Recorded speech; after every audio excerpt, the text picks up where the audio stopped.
La journée est consacrée à un contact entre les chercheurs et les cliniciens. Les chercheurs parlent aux cliniciens et réciproquement, les cliniciens parlent aux chercheurs. Donc, effectivement, ce que je vais essayer de faire, moi, c'est essayer de présenter un peu mes résultats de façon à ce que les cliniciens se disent « Tiens, ça pourrait m'évoquer quelque chose ». Confronter les connaissances et les expériences des chercheurs et des cliniciens, c'est en effet l'objectif des Journées Recherche et Santé organisées par le Bureau des formations scientifiques et de soutien à la recherche de l'INSERM.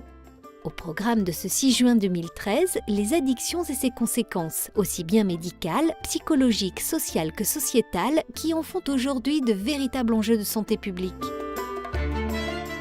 L'addiction est un enjeu de santé publique parce que de nombreuses maladies, cancers, des accidents, des rixes, des problèmes sociaux sont en lien avec des consommations de substances dont les personnes sont prisonnières. Donc en gros, quelqu'un ne peut pas s'empêcher de boire, de fumer, de se droguer.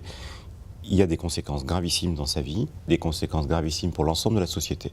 Donc s'occuper des addictions, c'est s'occuper de tous les autres dommages associés, sociaux, personnels, etc. De nombreuses disciplines, neurosciences, génétique, sciences sociales, sont ainsi concernées et couvrent un champ de recherche très large. L'objectif, comprendre les mécanismes généraux de l'addiction, ses déterminants biologiques et sociaux, ainsi que le profil spécifique de chaque substance. Des connaissances qui aideront à trouver les moyens de combattre cette pathologie.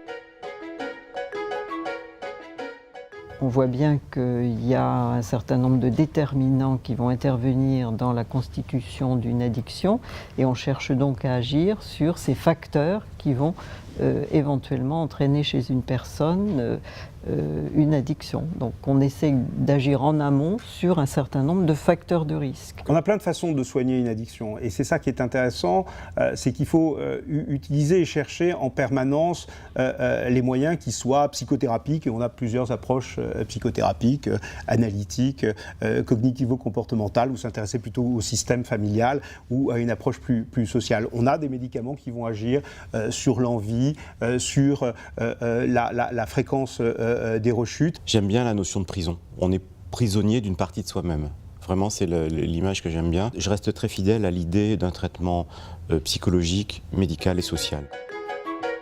S'il existe aujourd'hui certaines divergences sur les mécanismes qui engendrent les addictions, la communauté scientifique s'accorde néanmoins sur le fait qu'il reste encore beaucoup de pistes à explorer en termes de traitement.